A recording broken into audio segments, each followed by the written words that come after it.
face pe tine să te simți fericit? Culoarea galben.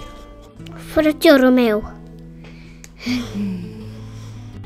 Mă fac fericit primăvară, că pot să culeg floricele.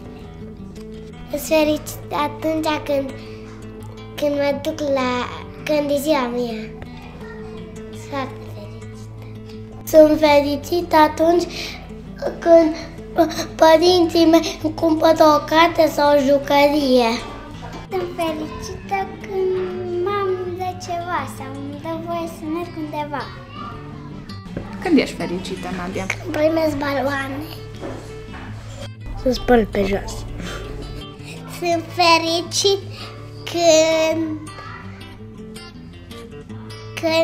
când nu mă mai duc la grădini. Sunt fericit când mă duc la aeroport. Când mă joc. Sunt fericit. Când? Când vine primăvara. Când te simți tu furios?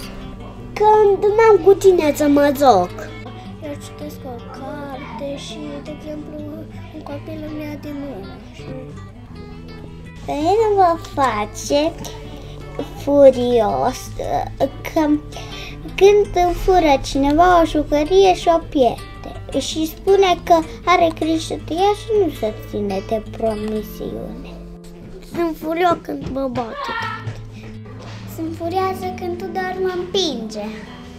Îți furioasă atunci când eu rog foarte mult ceva și am făcut și mi-a promis și am făcut ce-a vrut și nu mi-a dă. Sunt furios atunci când copiii mă bat. Când nu mă lasă tare și cu mami să mănânc, să beau. Sunt furios când nu strică cineva o jucărie. Sunt furioasă atunci când îmi smulge cineva o jucărie. De ce ți-e frică? De fantome. Mi-e frică când e foarte noapte afară. De mie mi-e frică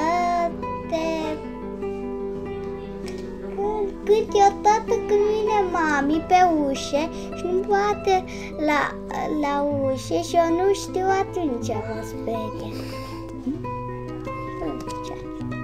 Mi-e frică când e foarte întuneric. Mi-e frică când vine un bau-bau. Mi-e frică de câini. Mi-e frică câteodată de întuneric. Mi-e frică atunci când cineva mă sperie și se face că îmi bagă modelul lui în modelul meu. Mi-e frică când stau singur. Mi-e frică când îmi dă mama în bătaie. Mi-e frică de... Nu știu de ce, că n-am fost niciodată așa fricos.